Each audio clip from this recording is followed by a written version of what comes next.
नमस्कार दर्शक बंधु आपणको आम चैनल को स्वागत। आपणकर जदि धनुराशि होइथाए तेबे एही वीडियो आपण मानक पई बहुत अधिक गुरुत्वपूर्ण रही। कारण एही वीडियो रे आमे आलोचना करिबा आपणकर एही नवेम्बर मास 14 तारिख परठारु आपणक जीवन रे कोन घटित हेबाकु जाउछि। कारण 14 नवेम्बर परठारु हेबाकु जाउछि एक महापरिवर्तन एवं सेही परिवर्तन आपणक जीवन रे किभଳି प्रभाव पकाइबो एही वीडियो रे विस्तृत भाव रे आलोचना करिबा। देखंतु दर्शक बंधु एही नवेम्बर मासर राशिफलटी अन्य मास गुड़िक परि सामान्य राशिफल नुहे। कारण एही मासर 14 तारिख दिन गुरुଙ୍କ चलन हेबाकु जाउछि एक बड़ परिवर्तन एवं गुरु आसुछंती दीर्घ 12 वर्ष पर तांको उच्च स्थिति को एवं एही उच्च स्थिति रे गुरु नेबे बक्री मोड़ जहा फल रे आपणक जीवन रे जहा भी शुभाशुभ फल बाकी रही जाइथिला गुरु पुनर्बार आसुछंती पूरण करिबा पई। किंतु सर्वप्रथमे जानि रखिबा अत्यंत आवश्यक जे गुरु आपणक केउ गृह रे रहिबे एवं ता सहित बुध सूर्य शुक्रंकर जो परिवर्तन हेबो केउ गृह रे हेबो एवं कौन शुभाशुभ फल प्रदान करिबे एही छोट वीडियो रे विस्तृत भाव रे आलोचना करिबा। ता सहित वीडियोर शेष भाग रे जानिबा किछिटा सहज उपाय जहाँ आपणकर शुभाशुभ फल को द्विगुणित करिबो। सेथिपाई आपण आम सह वीडियोर शेष पर्यंत जोड़ी होई रुहंतु। किंतु वीडियोटी आरंभ करने पूर्वर जदि आपणकर भी धनुराशि होइथाए एवं आपण भी ईश्वर को आंतरिक भक्ति एवं विश्वास करती तेबे वीडियोटी को लाइक करंतु। कमेंट बॉक्स रे जय जगन्नाथ जय माँ लक्ष्मी अवश्य लिखि दियंतु। ता सहित आपण जदि आम सह जोगाजोग करिबा पई चाहुछंती तेबे वीडियोर मध्य भाग रे एक व्हाट्सएप नंबर टिए दिया जाइछि जो नंबर साहाय्य आपण आम सह जोगाजोग करी निजर नूतन कुंडली प्रस्तुत करि परिबे कुंडली विश्लेषण कराई परिबे किंबा आपणकर चाकरी विवाह व्यवसाय प्रेम संपर्क शिक्षा स्वास्थ्य को नै किछि समस्या रहिछि ताहार सहजरे एवं स्वल्प मूल्य रे समाधान करि परिबे। ता सहित दर्शक बंधु जदि आपण आपणकर पर्सनल वार्षिक राशि फल जानिबा पई चाहुछंती आपणकर राशि लग्न नक्षत्र अनुसार एही 2026 किभଳି कटिबो जानिबा पई चाहुछंती तेबे आम सह एही व्हाट्सएप नंबर रे जोगाजोग करंतु एवं स्वल्प मूल्य रे आपणकर वार्षिक राशिफल रिपोर्ट आपण पाई परिबे। सेथिपाई आपण आम सह शेष पर्यंत जोड़ी होई रुहंतु। एबे आसंतु कार्यक्रमटी को आगकु बढ़ाइबा किंतु सर्वप्रथमे जानिबा आपणक धनु राशि रे नवग्रहंकर स्थिति एही 14 तारिख परठारु किभଳି रहिबो। देखंतु आपणकर द्वितीय गृह रे राहु तृतीय गृह रे शनि अष्टम गृह रे गुरु नवम गृह रे केतु एकादश गृह रे शुक्र एवं सूर्य एवं द्वादश गृह रे मंगल एवं बुध विराजमान करिसंती जहा फल रे सेही गृह गुड़िकरे सेमानकर प्रभाव अधिक रहिबो। तेबे सर्वप्रथमे आसंतु जानिबा आपणकर एही नवेम्बर 14 तारिख परठारु आपणक कर्मक्षेत्र आपणकर चाकरी व्यवसाय किभଳି रहिबा पई जाउछि। देखंतु आपणकर कर्मर गृहर स्वामी हेउछंती बुध एवं भाग्यर गृह रे केतु विराजमान करिसंती किंतु भाग्यर स्वामी सूर्य आपणकर एकादश गृह रे नीच स्थिति रे रहिथिले एवं जेउठारे नीचभंग राजयोग मध्ये बनाइथिले किंतु 16 नवेम्बर परे सूर्य आपणकर द्वादश गृह को गोचर करे आपण देखिबे आपणक व्यवसाय रे टिके लॉस वाली परिस्थिति आसी पारे। तेणुकरी 16 नवेम्बर पर जदि आपण कौनसी अर्थ विनियोग करने चाहते आपणक एतटा शुभदायक न रही पारे कारण द्वादश गृह होकर खर्चर गृह। तेणुकरी आपण देखिए आपण कर्मक्षेत्र में टिके समस्या बढ़ी पारे आपणकर काम कर जो कॉन्फिडेंसटा रही आपणकर टिके कमिबा भली आपण अनुभव करिपारंती। किंतु जेतेबेले 23 नवेम्बर पर आपणक दशम गृहर स्वामी बुध आपणक द्वादश गृह को जिबे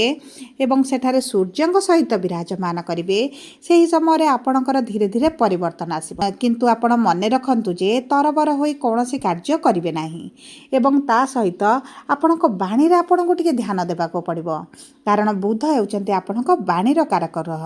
ଆପଣ ରାଗ ସମୟରେ କାହାକୁ କୌଣସି ପ୍ରତିଶ୍ରୁତି ଦିଅନ୍ତୁ ନାହିଁ କିମ୍ବା ଆପଣ କୌଣସି କାର୍ଯ୍ୟ କରିବା ପାଇଁ ନ ବୁଝି ନ ସୁଧି ପ୍ରତିଜ୍ଞାବଦ୍ଧ ହୁଅନ୍ତୁ ନାହିଁ। ଏହା ଆପଣଙ୍କୁ ଲସ୍ରେ ମଧ୍ୟ ପକାଇପାରେ। କିନ୍ତୁ ଗୁରୁ ଯେହେତୁ ଆପଣଙ୍କର ଅଷ୍ଟମ ଗୃହରେ ଅଛନ୍ତି ଏବଂ ଆପଣଙ୍କର ଦ୍ୱାଦଶ ଗୃହକୁ ଦୃଷ୍ଟି ଦେଉଛନ୍ତି,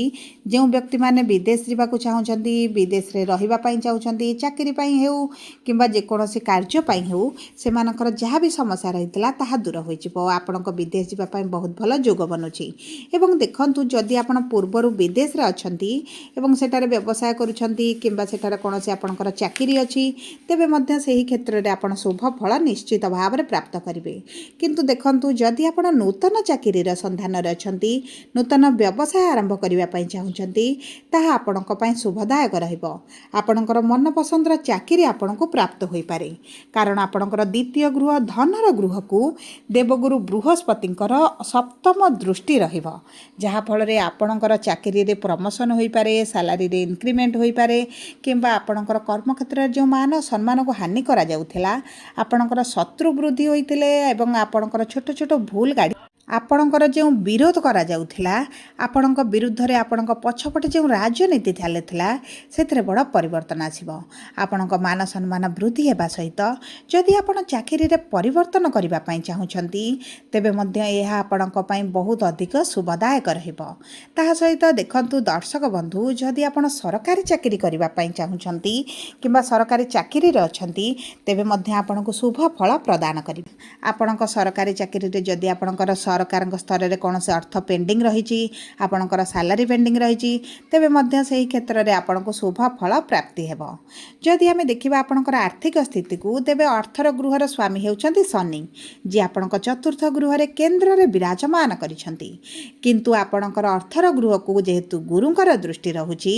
ଏବଂ ଶନିଙ୍କ ଉପରେ ମଧ୍ୟ ନବମ ଦୃଷ୍ଟି ରହୁଛି, ଆପଣଙ୍କ ଆର୍ଥିକ କ୍ଷେତ୍ରରେ ବହୁତ ଅଧିକ ଶୁଭ ପରିବର୍ତ୍ତନ ଦେଖିବେ। ଆପଣଙ୍କର ଅର୍ଥ କ୍ଷେତ୍ରରେ ଯେଉଁ ଲୋନ୍, କରଜ, ଋଣ ବଢ଼ିଯାଇଥିଲା ଏବଂ ସେହି ଋଣର ଚାପରେ ଆପଣ ଯେଉଁ ଫେସି ହେଲା ଭଳି ଅନୁଭବ କରୁଛନ୍ତି, ଆପଣଙ୍କର ଋଣକୁ ଶୁଝିବେ କିଭଳି ଆପଣ ଜାଣିପାରୁନାହାନ୍ତି କିମ୍ବା କେତେ ଦିନ ପର୍ଯ୍ୟନ୍ତ ଆପଣଙ୍କର ଏହିଭଳି ପରିସ୍ଥିତିରେ ଚାଲିବେ, ତାହା ଯଦି ଆପଣ କନଫ୍ୟୁଜନରେ ଅଛନ୍ତି, ଆପଣ ଦ୍ୱନ୍ଦ୍ୱରେ ଅଛନ୍ତି, ତେବେ ଗୁରୁଙ୍କର ଏହି ଗୋଚରଟି ଆପଣଙ୍କୁ ନିଶ୍ଚିତ ଭାବରେ ସେହିଭଳି ପରିସ୍ଥିତିରୁ ବାହାରକୁ କାଢ଼ିବ, ଆପଣଙ୍କୁ ବିପରୀତ ପରିସ୍ଥିତିରୁ ମୁକାଳିବ ଏବଂ ଆପଣଙ୍କର ଅର୍ଥ ଶୁଝିବା ପାଇଁ ମଧ୍ୟ ଆପଣ ସକ୍ଷମ ହୋଇଯିବେ। ଯଦି ଆପଣ ବ୍ୟବସାୟ ପାଇଁ କିଛି ଅର୍ଥର ଆବଶ୍ୟକତା ରହିଛି, ଲୋନ୍ ଚାହୁଁଛନ୍ତି, ତାହା ମଧ୍ୟ ଆପଣଙ୍କୁ ପ୍ରାପ୍ତ ହୋଇଯିବ। କିନ୍ତୁ ଦେଖନ୍ତୁ, ଏହି ସମୟ ମଧ୍ୟରେ ଆପଣଙ୍କର ଖର୍ଚ୍ଚ ତ ନିଶ୍ଚିତ ଭାବରେ ବଢ଼ିବ, କିନ୍ତୁ ଯଦି ଆପଣ ଅର୍ଥକୁ ସଠିକ୍ ଭାବରେ ଉପଯୋଗ କରନ୍ତି, ଆପଣଙ୍କ ଅର୍ଥକୁ ଆପଣ ଭଲ ଭାବରେ ବୁଝି ବିଚାରି ଯଦି ଆପଣ କୌଣସି ସ୍ଥାନରେ ବିନିଯୋଗ କରନ୍ତି, ଆପଣଙ୍କ ପାଇଁ ଶୁଭଦାୟକ ରହିବ। ନଚେତ୍ ଆପଣଙ୍କର ମେଡ଼ିକାଲରେ ହେଉ କିମ୍ବା ବାହାର ବାଜ୍ୟ ଖର୍ଚ୍ଚରେ ଆପଣଙ୍କର ଅର୍ଥଟି ଖର୍ଚ୍ଚ ହେବାର ବହୁତ ଅଧିକ ସମ୍ଭାବନା ଅଛି। ଯଦି ଆମେ ଦେଖିବା ଆପଣଙ୍କ ବୈବାହିକ ସମ୍ପର୍କକୁ, ବିବାହର ଯୋଗକୁ, ତେବେ ଦେଖନ୍ତୁ ଆପଣଙ୍କର ବିବାହର ଗୃହର ସ୍ୱାମୀ ହେଉଛନ୍ତି ବୁଧ ଏବଂ ସପ୍ତମ ଗୃହର ସ୍ୱାମୀ ଯେହେତୁ ବୁଧ ଏକାଦଶ ଗୃହକୁ ଗୋଚର କରୁଛନ୍ତି, ଆପଣଙ୍କ ଜୀବନସାଥୀଙ୍କ ସ୍ୱାସ୍ଥ୍ୟରେ ଯେଉଁ ଚର୍ମ ସମସ୍ୟା ଚାଲିଥିଲା, ସ୍କିନ୍ ଇନଫେକ୍ସନ୍ ସେମାନଙ୍କର ଏବଂ ସେମାନଙ୍କର ଇମ୍ୟୁନିଟିରେ କମ୍ ରହିଥିଲା, ବିଭିନ୍ନ ପ୍ରକାର ଋତୁକାଳୀନ ସମସ୍ୟା ଲାଗି ରହୁଥିଲା, ସେଥିରୁ ନିଶ୍ଚିତ ଭାବରେ ଆପଣ ବାହାରକୁ ଆସିବେ। ତା ସହିତ 23 ନଭେମ୍ବର ଭିତରେ ଆପଣଙ୍କର ଯଦି ମନମାଳିନ ମତଭେଦ ଚାଲିଥିଲା, ତାହା ମଧ୍ୟ ଦୂର ହୋଇଯିବ, କାରଣ ବୁଧ ଆପଣଙ୍କର ତ୍ରିକୋଣରେ ରହିବେ, ଆପଣ ମନସ୍କାମନାର ଗୃହରେ ରହିବେ, ପ୍ରଫିଟ୍ର ଗୃହରେ ରହିବେ, ତେଣୁକରି ଆପଣଙ୍କୁ ଶୁଭ ଫଳ ପ୍ରଦାନ କରିବେ। ତା ସହିତ ଯଦି ଆପଣଙ୍କର ବିବାହର ଯୋଜନାରେ ଅଛନ୍ତି, ବିବାହ ପ୍ରସ୍ତାବ ଆସୁଛି, ହେଇପାରୁନି ଏବଂ ବିବାହ ଠିକ୍ ହୋଇ ମଧ୍ୟ ଆପଣଙ୍କର ବହୁତ ଦିନ ହେଲା ବିଳମ୍ବ ପେଣ୍ଡିଂ ରହିଛି, କୌଣସି ସମାଧାନରେ ଆପଣ ପହଞ୍ଚି ପାରୁନାହାନ୍ତି, ତା ସହିତ ଆପଣଙ୍କର ଯଦି ମନପସନ୍ଦର ପ୍ରସ୍ତାବ ଆସୁନଥିଲା, ତେବେ ଆପଣଙ୍କର ବିବାହ ଠିକ୍ ହୋଇପାରେ, ମନପସନ୍ଦର ପ୍ରସ୍ତାବ ଆସିପାରେ କିମ୍ବା ଆପଣଙ୍କର ଯଦି ପ୍ରେମ ସମ୍ପର୍କରେ ଅଛନ୍ତି, ବିବାହରେ ପରିଣତ କରିବା ପାଇଁ ଚାହୁଁଛନ୍ତି, କିନ୍ତୁ କିଛି ନା କିଛି ସମସ୍ୟା ଆସୁଛି, ଆପଣ ହୋଇପାରୁନଥିଲା, ତାହା ମଧ୍ୟ ଆପଣଙ୍କର ହେବାର ବହୁତ ଅଧିକ ସମ୍ଭାବନା ରହିଛି। ଏବଂ ଯଦି ଆମେ ଆପଣଙ୍କର ପ୍ରେମ ସମ୍ପର୍କକୁ ଦେଖିବା, ତେବେ ଆପଣଙ୍କର ସମ୍ପର୍କ ମଧ୍ୟ ବହୁତ ଅଧିକ ଭଲ ରହିବ। କିନ୍ତୁ ଆପଣଙ୍କର ସାଥୀଙ୍କର ଟିକେ ଚିଡ଼ିଚିଡ଼ା ଜିଦି ସ୍ୱଭାବ ବଢ଼ିପାରେ, କାରଣ ସୂର୍ଯ୍ୟ ଏବଂ ମଙ୍ଗଳଙ୍କର दृष्टि आपणकर पंचम गृह को रोचे किंतु जो व्यक्ति मैंने द्वितीय विवाह करने चाहते शुभ फल प्राप्ति हेब द्वितीय विवाह भल जोग बनुची जदि आम देखा आपणकर संतानर जोग को तेज संतानर जोग आपणकर भल रही जो धनुराशि व्यक्ति मैंने संतान प्राप्ति चेष्टा करुँच भल समय रही जदि आम देखा आपणकर शिक्षा को तेज देखो शिक्षा आपणकर पंचम गृह जनापड़े आपण यही समय मध्य शिक्षा संबंधित बड़ निष्पत्ति नहीं पारती विदेश यात्रा करिपारती आपणकर शिक्षार किसी परिवर्तन करिपारती बहुत भल शिक्षापी समय रही एवं जदि आपण कौन विपरीत परिस्थिति शिक्षा क्षेत्र में थे आपणकर पाठ ठारू अन्य दिग प्रति आकृष्ट बढ़ी जाता अन्य दिग प्रति आग्रह बढ़ी जाता तेज से परिवर्तन देखिए जदि आम देखा आपणकर स्वास्थ्य को तेज देखो स्वास्थ्य कुंडली प्रथम गृह जनापड़े एवं आपणकर राशि स्वामी होती देवगुरु बृहस्पति जी आपण अष्टम गृह में उच्च स्थित विराजमान करिसेंती किंतु 16 नवेम्बर पर्यंत माने आगामी 2 दिन पर्यंत किंबा ता पूर्वरु मध्य आपण आखिरे टिके समस्या बढ़ुतिला मुंड व्यथा होउतिला पादरे जंत्रणा अनुभव करुतिले आपण को थकापण अनुभव होउतिला किंतु एही सब समस्या जहाँ भी आपणकर चलीथिला एबे ताहा दूर होई जिवो कारण गुरु उच्च स्थित रे थिबारु आपणकर स्टोमाक गैस रे जदि समस्या थिला सेथुर आपणकर दूर होई जिवो आपणकर मुंड व्यथा मध्य कमी जिवो तेणुक स्वास्थ्य आपड़ कौन से भी बड़ समस्या देखिए ना